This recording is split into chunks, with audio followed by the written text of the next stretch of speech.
जवान में बैचलियर में मेटी जाने ना और भीतरे की आनंद आछे की स्वाद आछे की सुखेर भांडार आछे मेटा निजे जाने ना ওটা জানে পুরুষ পুরুষকে জিজ্ঞেস করো মেয়ে কি জিনিস বর্ণনা দিয়ে দেবে ওর ভিতরে কত আনন্দ ভরা আছে তেমনি পুরুষের ভিতরে আনন্দ ভরা আছে পুরুষ নিজে জানে না কি জিনিস কি সুখ পুরুষের ভিতরে রয়েছে ওটা মহিলারা জানে একটা মেয়েকে জিজ্ঞেস করো পুরুষ কি জিনিস সে পাগলের মতো আত্মহারা হয়ে যাবে তাই আমার আল্লাহ বলেছেন তোদেরকে জোড়া সৃষ্টি করে শুধু আমি ছেড়ে দিইনি একে অপরের পাগল আমি বানিয়েছি মেয়েদেরকে তিন রকম বলেছেন শুধু মহিলা বলেননি মেয়েদেরকে বলা হয়েছে নিসা মানে মহিলা মেয়েদেরকে বলা হয়েছে হার্স হার্স হার্স মানে উর্বর জমি মেয়েদেরকে বলা হয়েছে মাতা মানে সম্পদ মেয়েদেরকে বলা হয়েছে মাতা মানে সম্পদ একই মেয়েকে তিন রকম করে ডাকা হয়েছে যার নাম ইন্ডিয়া তারই নাম হিন্দুস্তান তারই নাম ভারত দেশ একটা নাম হলো তিনটি বন্ধুরে তেমনি মেয়েরা একটাই কিন্তু আমার রব দুই রকম বলেছেন নবীজি এক রকম বলেছেন টোটাল একটা মেয়েকে তিন রকম ডাকা হয়েছে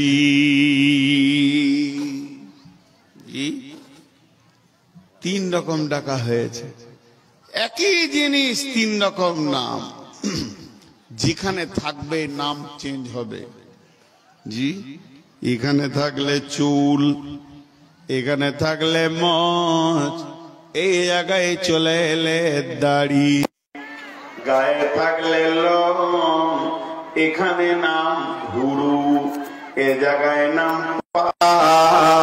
অতএব জিনিস একই কিন্তু মহল্লায় সময়ের জায়গাতে নামের পরিবর্তন আল্লাহ তাবারাক ওয়া তাআলা মেয়েদেরকে দুইটি কথা বলেছেন একটা হলো নিসা ইমরাত এর মানে হলো মহিলা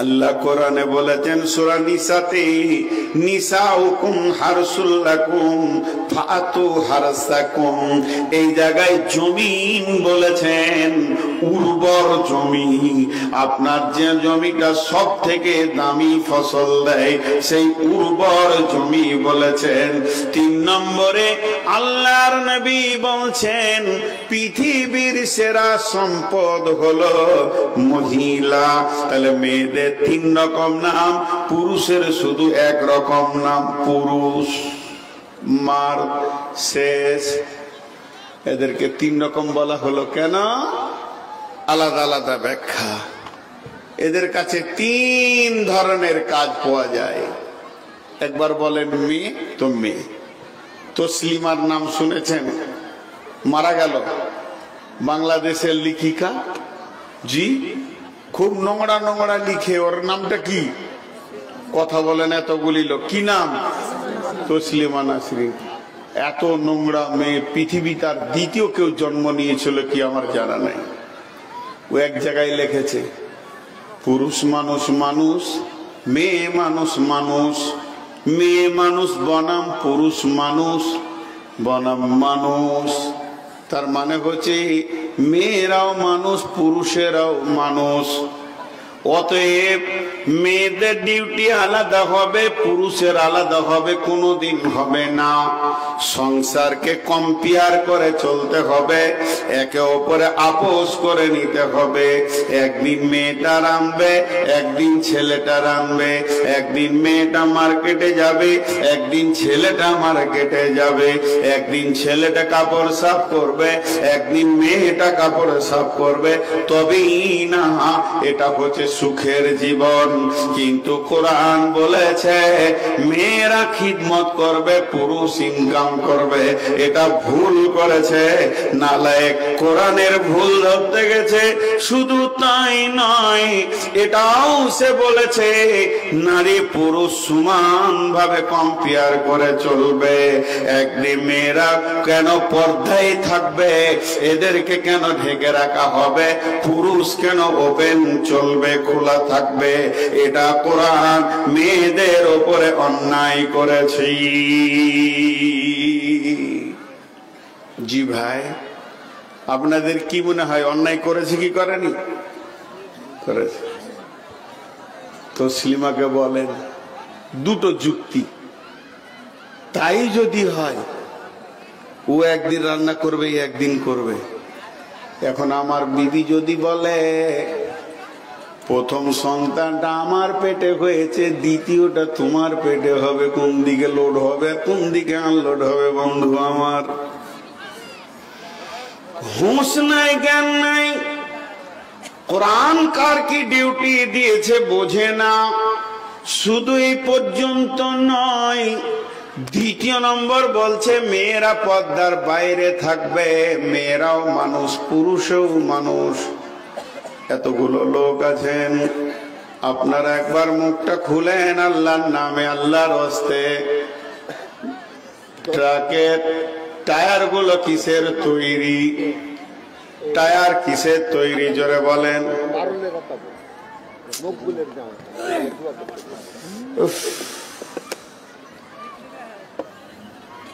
এইদিকে কেউ খাতা নিয়ে বসেন,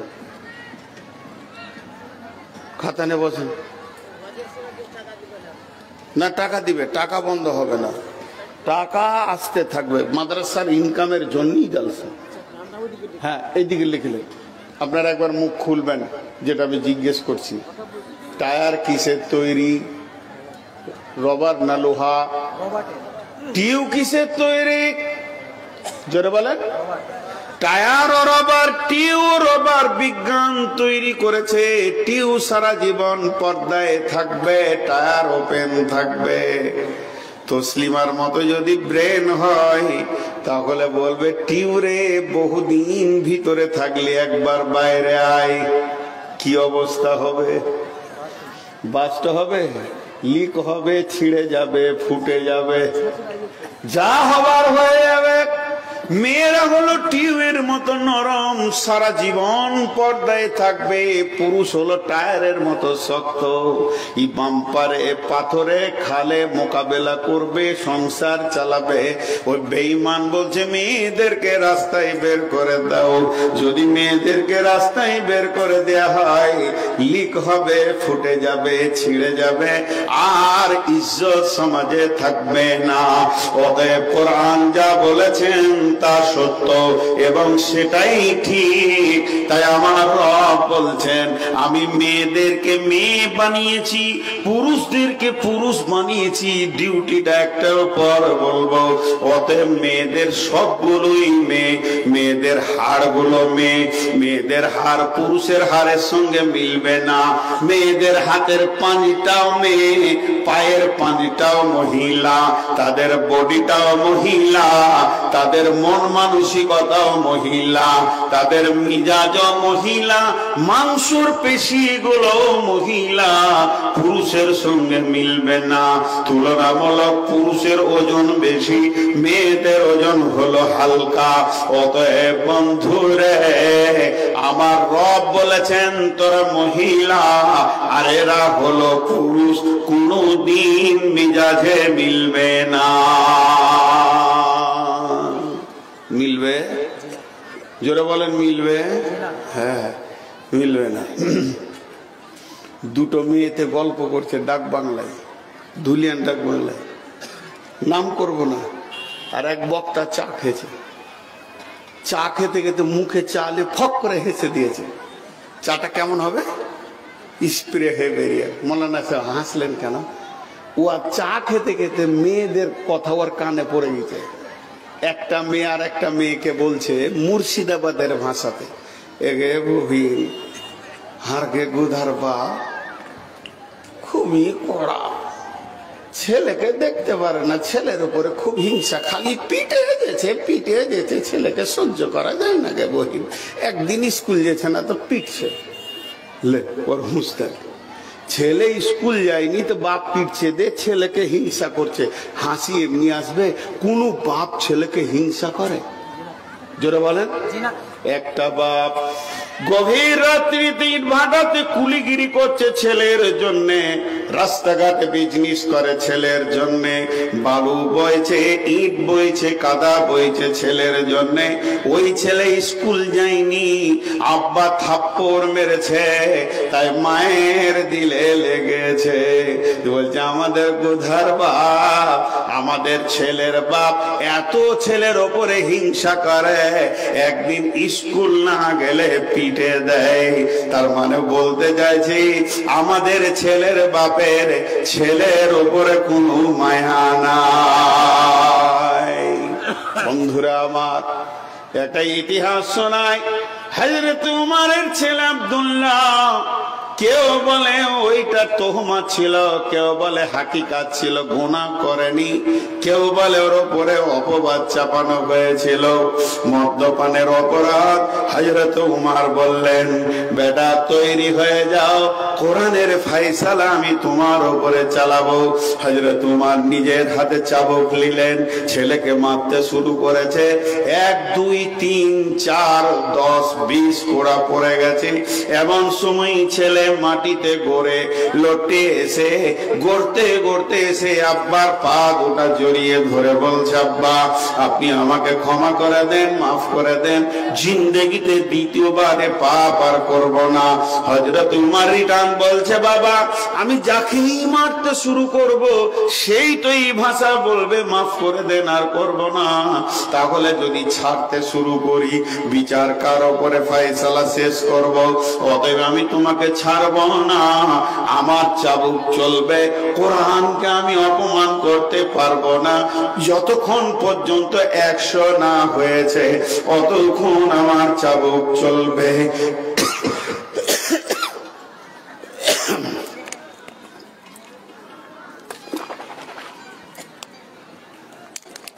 একজনে দাঁড়িয়ে থাকবেন না বলে দিছি, মাথা গরম হবে আমার। এই ডিস্টার্বটা অন্তত করবেন না। যতক্ষণ 100 পুরা না হয়েছে আমার চাবুক বন্ধ হবে না। চলছে চলছে চলছে, এক পর্যায়ে ছেলে শিথিল হয়ে গেছে, আর নাড়ার ক্ষমতা নাই। স্ত্রী চোখের সামনে দেখছে ছেলে যেন মৃত্যুর দরজার দিকে হাঁটছি। হাত দুটো প্রসারিত করে বলছেন আমিরুল মুমিনিন, খলিফাতুল মুসলিমিন, এখনো কি আপনার চাবুক থামবে না? ছেলের ওপরে কি চলতে থাকবে? তো আপনার কি মায়া নাই? হযরত উমর বলছেন তুমি মহিলা, মহিলা তুমি অর্ধেক বুদ্ধির মানুষ, তোমার দূরদর্শিতার কমি আছে, তুমি তাই আদ্যটিকে নিয়ে ছেলেকে বাঁচানোর জন্য চলে এসেছো। শুনে লাও, এই ছেলেটা যেমন তোমাকে মা বলেছে, আমাকে আব্বা বলেছে, ছেলেটা তোমার একা নয়, তুমি আমি মিলে সন্তান। অতএব তুমি যত গালে চুমা দিয়েছো অতটাই চুমা আমি আমার সন্তানকে দিয়েছি। তুমি চাইছো তোমার দূরদর্শী দেখো, তাই তুমি চাইছো আমার হাত থেকে ছেলেটা বেঁচে যাক, তুমি চাইছো চাবুক থেকে ছেলেটা বেঁচে যাক। আমি উমার ছেলেটাকে কত ভালোবাসি, আমি জোরে জোরে মারছি, এই জন্যই মারছি। আমি চাইছি আমার ছেলে আল্লাহর জাহান্নাম থেকে বেঁচে যাক। আমি মারছি কেন? জাহান্নাম থেকে বাঁচানোর জন্য মারছি। তুমি ছাড়াতে চাইছো কেন? আমার হাত থেকে বাঁচাতে চাইছো। তোমার আমার চিন্তা বহুদূর এগিয়ে পেছিয়ে গেছে, অতএব 100 করা না হওয়া পর্যন্ত চাবুক থামবে না। ইতিহাসবিদরা আলহামদুলিল্লাহ। কেউ কেউ বলে 100 পুরা হলো না, ছেলে মারা গেল, ছেলেকে নিজের হাতে গোসল দিয়ে দাফন করালেন। দাফন করানোর পর বললে, রে রাসূলের সাহাবীরা সরে যাও, জানাজার লোক সরে যাও, 100 পুরা হয়নি, আমি বাকিগুলো কবরের ওপরও মেরে শোধ করে নিব। 100 পুরা হয়ে গেল। এই কথার মধ্যে জাল জয়ীব আছে, এই কথাটার ভিতরে জাল জয়ীব ভরা আছে। তারপরও একটু আগে বাড়ি শুনি, ঘটনা হলো কি, গভীর রাত্রিতে হযরত উমর ঘুমিয়ে গেছেন, ছেলে দাফন হয়ে গেছে, রাত্রিতে স্বপ্নে জিয়ারত হচ্ছে। ছেলে বলছেন, আব্বা আমি যোগ্য পিতার যোগ্য পুত্র ছিলাম, তাই আমার রব আমাকে জান্নাতুল ফেরদাউসের মেহমান বানিয়েছে। হে মা, আপনাদের দূরদর্শিতা কম, এর জন্য মেয়েরা মহিলা, মেয়েদের মেন্টাল হচ্ছে মহিলা, মেয়েদের মিজাজ হচ্ছে মহিলা, পুরুষ তো পুরুষ, পুরুষের মিজাজও হচ্ছে পুরুষ। কথা ঠিক না বল? এতগুলো লোক চুপ করে বসে আছেন, হাবা দাঁড়ান, এতগুলো লোক চুপ থাকছেন কি করে? একটা ছোট মজার সত্য ঘটনা শুনিয়ে দিই। আমার বর্ধমানের এক মৌলবি, নাম জিজ্ঞেস করবে না, নিজে গল্প শোনায় যে আমি ছোটতে আম চুরি করতে গেছি। ছোট বয়সে ছেলেরা গাছে আম চুরি করে না, ছোট ছোট আম, তো আম চুরি করতে গিয়ে গাছ থেকে পড়ে গেছি, দুপ করে পড়েছি, কিছু হয়নি, ছোট গাছ। তেমনি করে কাঁদতে কাঁদতে বাড়ি এলাম, তো মা বলছে, বেটা তুই নিশ্চয়ই কোথাও গাছে চড়েছিলি, এখানে বুকটা একটু ছিঁড়ে গেছে, তেল লাগাইছে মা। আর বলছে, বেটা কেন আমাকে বললি না, তোকে আম কিনে দিতাম, খামকার লোকের কাছে কেন চা? বলছে, আমার নানি এসছে আমাদের বাড়ি বেড়াতে, ও তো ভাই রে বলে গলা ধরে কাঁদতেই লাগলো। 2 মহিলাতে কাঁদছে, আর আমি তত বুক ফুলিয়ে ফুলিয়ে বলছি যে তোরা আরো কান, পাওয়ার বাড়াইছি কাঁদার, ফুসফুস করছি যে খুব লেগেছে। নসিব খারাপ, এই 2 মহিলাকে আমি কাঁদাইছি, তা আমার নসিব খারাপ। আব্বা কোথা ছিল, এসি বলছে খাবিস, জুতা খুলে পিটতে শুরু করেছে, উঠি মেরে দিলাম দৌড়, যে এর দিলে মায়া নাই। জি শুনেলেন ফাইসালা? হে আমার মা, ওরে আমার বোন, ওরে আমার বেটি, শুনেলেন ছেলের গালে চুমা দিয়ে মা যে নেকিটা পাবে,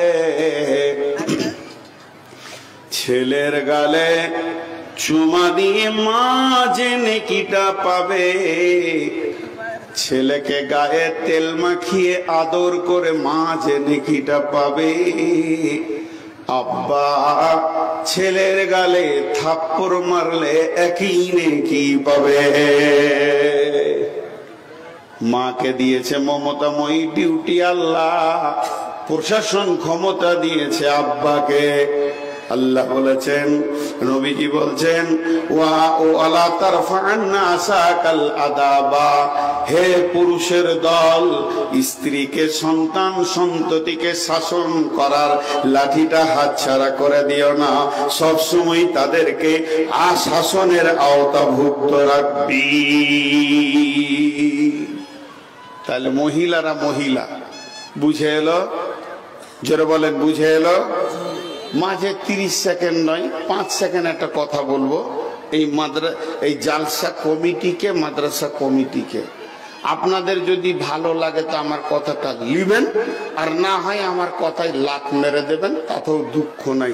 সেটা হচ্ছে আগামী দিনে যদি জালসা করেন, মেলাটা নিষিদ্ধ করবেন। 20টা লোক হবে, আল্লাহ বরকত দিবে আপনার মাদ্রাসা। এই বরকতটা কোথা থেকে আসবে আপনি বুঝতে পারবেন না। একবার 5 সেকেন্ড মাইকটা বন্ধ রাখছি, কানটা খালি চারিদিকে দেন।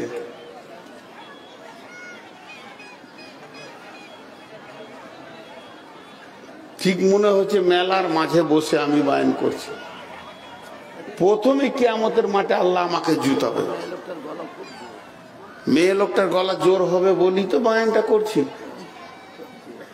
বাংলাদেশে জালসা করতে গিয়েছি গোদাগাড়িতে, পীরগঞ্জের পাশে।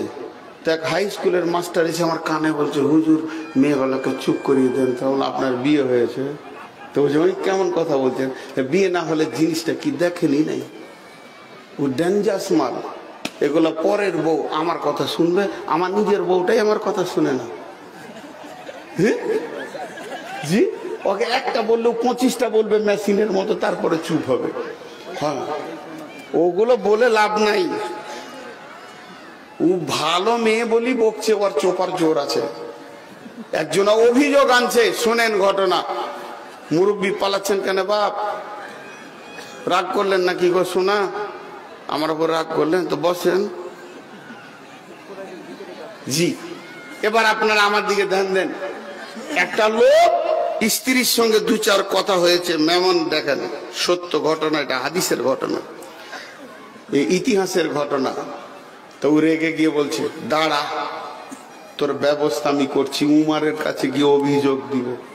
হযরত উমারের জামানায় তো উমারের ঘরে এসে দরজায় উমারকে ধাপা বেঁধে, আমিরুল মুমিনিন আছেন? আসছি।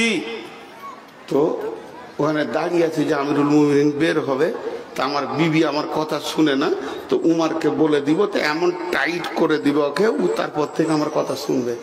কিন্তু উমার বের হওয়ার আগে উমারের বিবি উমারকে বকিয়ে গেছে, ভ্যান ভ্যান ভ্যান ভ্যান ভ্যান। উমার চুপ করে শুনছে।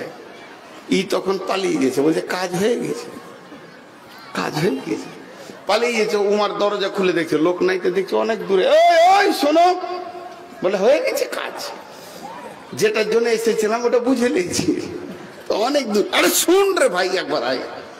কি হয়েছে? আমার বউ কথা শুনে না, সেই অভিযোগ করতে এসেছিলাম, তো দেখছি আপনার বউ আবার ডবল। তো আপনি কি করে সহ্য করছেন? হযরত উমর বললেন, ভাই আমার ছেলেগুলোকেও দুধ খাওয়াই, আমার ছেলে মানুষ করে, আমার ছেলে পেশাব পায়খানা সাফ করে, সকাল বিকাল আমাকে রান্না করে খাওয়াই, আমার কাপড় সাফ করে দেয়, আর আমার হাত পায়ে তেল দিয়ে দেয়। এতগুলো কাজ যে মহিলাটা করে, খালি একটু বকবে বেশি, ওটাই শুনতে অসুবিধা কি আছে, চুপচাপ খালি শুনে যেছি। ওইটারই ভেজাল ছিল। আমার এলাকায় একটা সুজা মানুষ চলে এসছে, যে এক মৌলানাকে বলছে, মৌলানা একটা তাবিজ দেন তো। কিসের তাবিজ রে? কি হয়েছে তোর? বলছে আমার বউ কথা শোনে না। বলছে সামনের সপ্তাহে আসবি। ওর মাথায় ঢুকে গেছে, হুজুরের কাছে তাবিজ লিব, বেঁধে দিব, বউ কথা শুনবে, এর থেকে সুক্তি আছে। 1 সপ্তাহ পর এসেছে, মৌলানা বলছে চল ঘরের ভিতরে তাবিজ দিব। ঘরের ভিতরে হুড়কা লাগে, বড় একটা বাঁশ ধরেছে, তোকে মেরি ফেলে দিব রে। এটা কোন তাবিজ? এটা কোন ধরনের তাবিজ? বিখ্যাত মৌলানা শাইখুল হাদিস, ছোটখাটো কথা নয়, সত্য ঘটনা। তখন বলছে, বস গাধা, তোর মোটা বুদ্ধে হুঁশ নাই। ওকে বসিয়ে দিয়ে বলছে, শোন, তোর বউ কথা শুনে না, এটা তোর ভুল ধারণা। পৃথিবীর কোনো মেয়ে স্বামীর কথা শুনে না, তো শুনেলে তোর বউয়ের থেকে আমার বউটা আরো বিচিত্র। শুধু আমি চালাক বলি, কাউকে বলি না, তুই বোকা বলি লোককে বলে বেড়াস, ওই নিয়ে চলগা, সংসার চলবে। আল্লাহ তাবারাক ওয়া তাআলা বলছেন, মেয়েরা হলো মহিলা, ওদেরকে আমি মহিলা বানিয়েছি। ওদের চেহারাটা মহিলা, হাত পায়ের পাঁচ হলো মহিলা, ওদের মাংসপেশি মহিলা, হাড্ডির ফার্নিচারটাও মহিলা, ওদের মিজাজটাও মহিলা, কণ্ঠস্বরটাও মহিলা। এর জন্য কোরআনে সূরা এসেছে সূরাতুন নিসা। এরপরে নাম্বার 2, 1 নম্বর হলো মেয়েরা মহিলা, 2 নম্বর হার্স।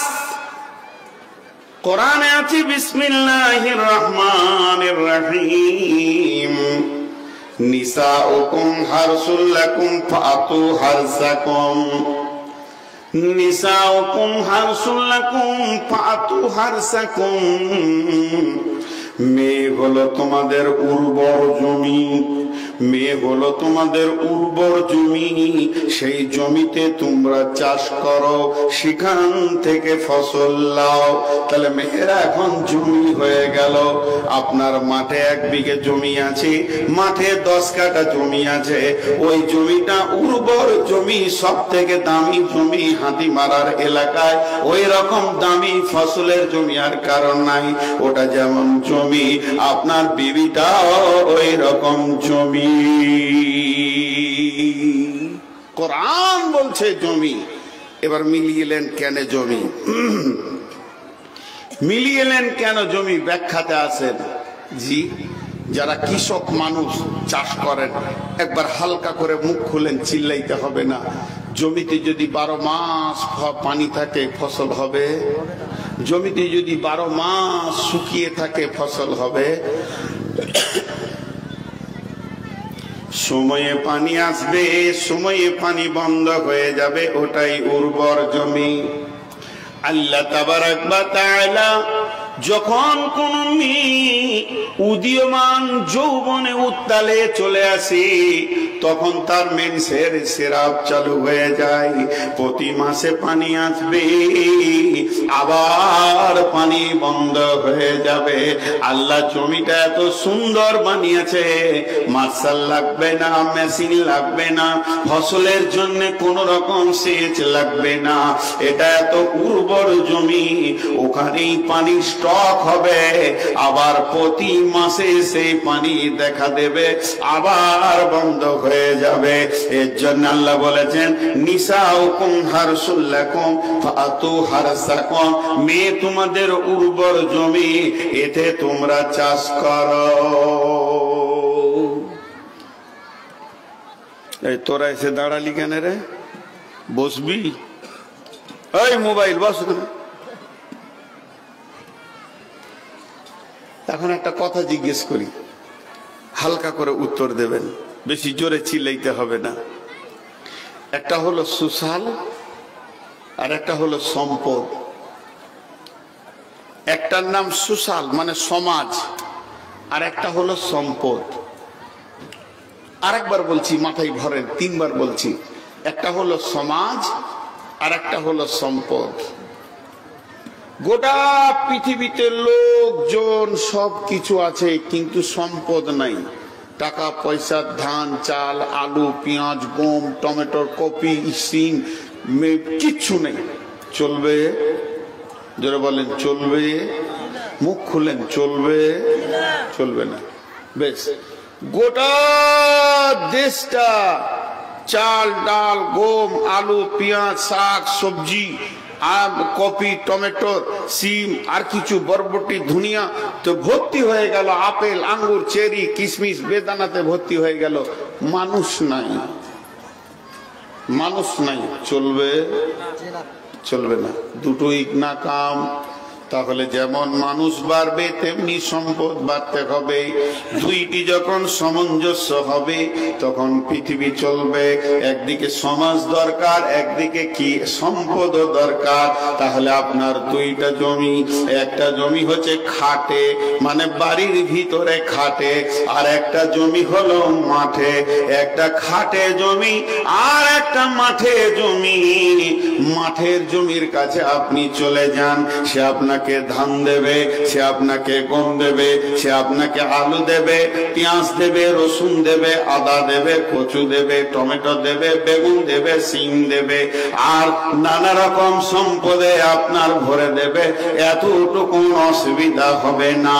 কিন্তু মাঠের জমিকে যদি বলেন একটা মাস্টার দাও, ডাক্তার দাও, ইঞ্জিনিয়ার দাও, মৌলানা দাও, মুফতি দাও, ইমাম দাও, দিতে পারবে না। এবার চলে আসেন খাটের জমিতে।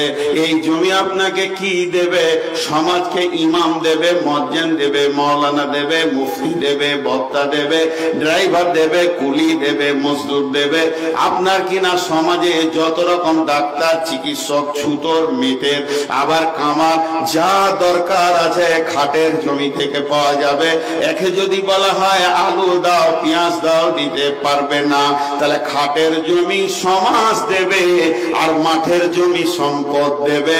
দুইটা মিলিয়ে পৃথিবী চলবে। এর জন্য আল্লাহ বলেছেন নিসাউকুম হারসুল লাকুম ফাতু হারসাকুম। খাটের জমিকে চাষ করে সমাজকে ভরে দাও, মাঠের জমিকে চাষ করে সম্পদে ভরে নাও। এর জন্য আল্লাহ সূরা বাকারাতে বলেছেন নিসাউকুম হারসুল লাকুম ফাতু হারসাকুম। মেয়ে হলো তোমাদের জমি, তাকে চাষ করে তোমরা ফসল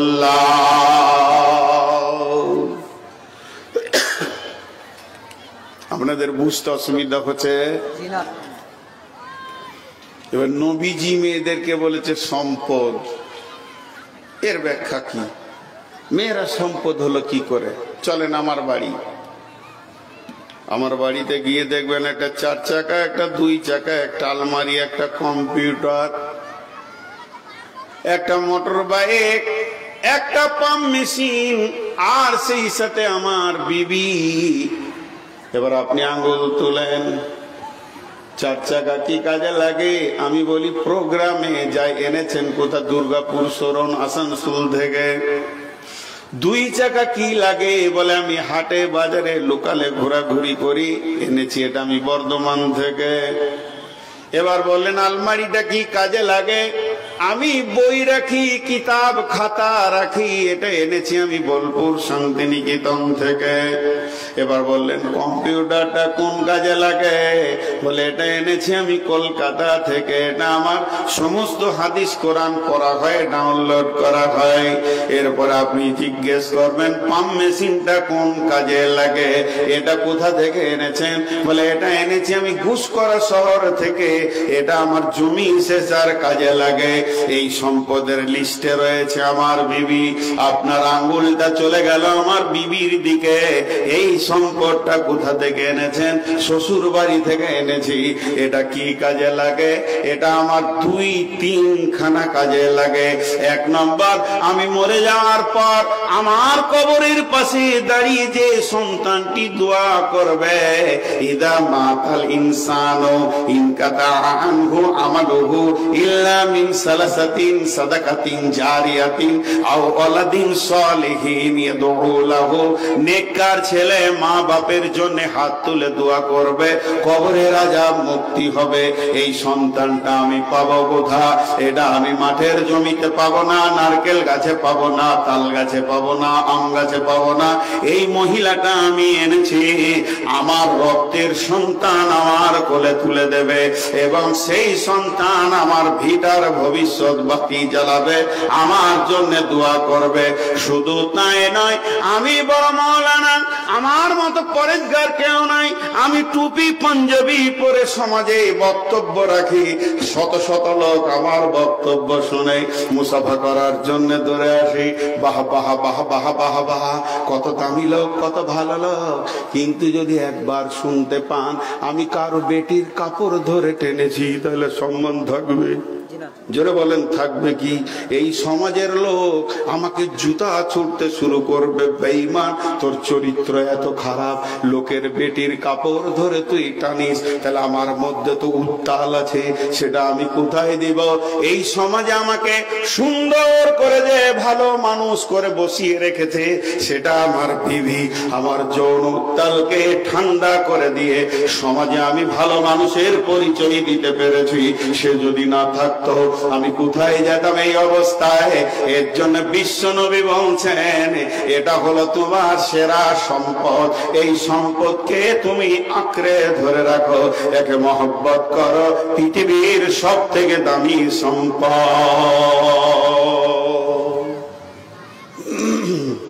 এখানে একটা মজার কথা বলবো, খুব ডিপলি কথা।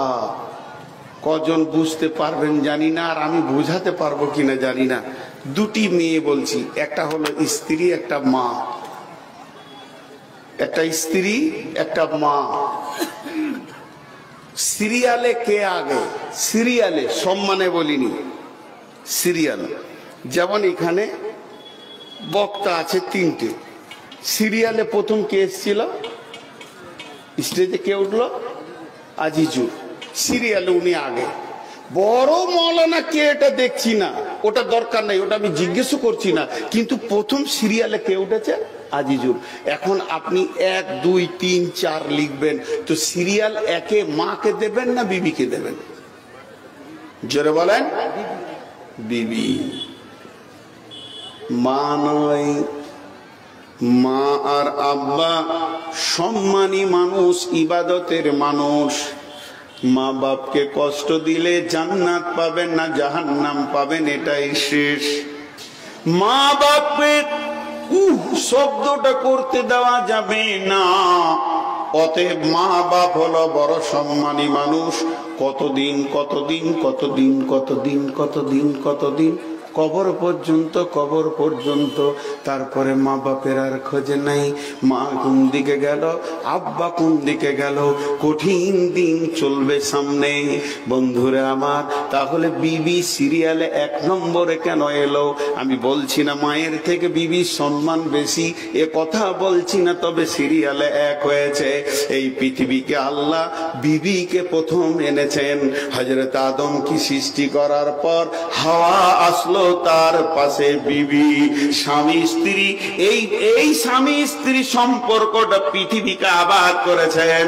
আল্লাহ তাবারাক ওয়া তাআলা বলছেন, ইয়া আইয়ুহান নাসু তাকু রাব্বাকুমুল্লাযী খালাকাকুম মিন নাফসিন ওয়াহিদাতিন ওয়া খালাকা মিনহা যাওজাহা ওয়া বাসসা মিনহুমা রিজালান কাসীরা ওয়ান নিসা ওয়াত্তাকুল্লাহাল্লাযী তাসাআলুনা বিহি ওয়াল আরহাম ইন্নাল্লাহা কানা আলাইকুম রাকিবা।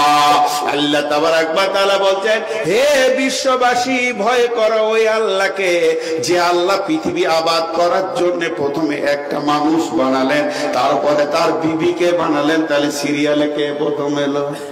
এখনো মা নাই, বাপ নাই, খালু নাই, নানা নাই, শ্বশুর নাই, শাশুড়ি নাই। সিরিয়াল নম্বরে বিবি 1 নম্বরে এলো। বিবি স্বামী স্ত্রী, স্বামী স্ত্রী সম্পর্কটা আল্লাহকে কত ভালো লেগেছে, এই স্বামী স্ত্রীকে দিয়ে বিশ্বকে আবাদ করেছেন। তারপরে 2য় নম্বরটা শুনেলেন, স্বামী স্ত্রী কত মূল্যবান।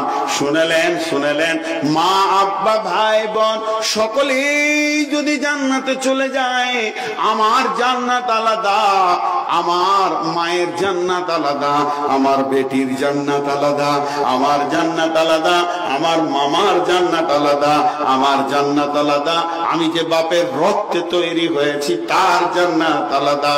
কিন্তু স্বামী স্ত্রী যদি একসঙ্গে জান্নাতে যায়, আমার রবকে কত ভালো লেগেছে, স্বামী স্ত্রীকে একই খাটে একই জান্নাতে রাখবে।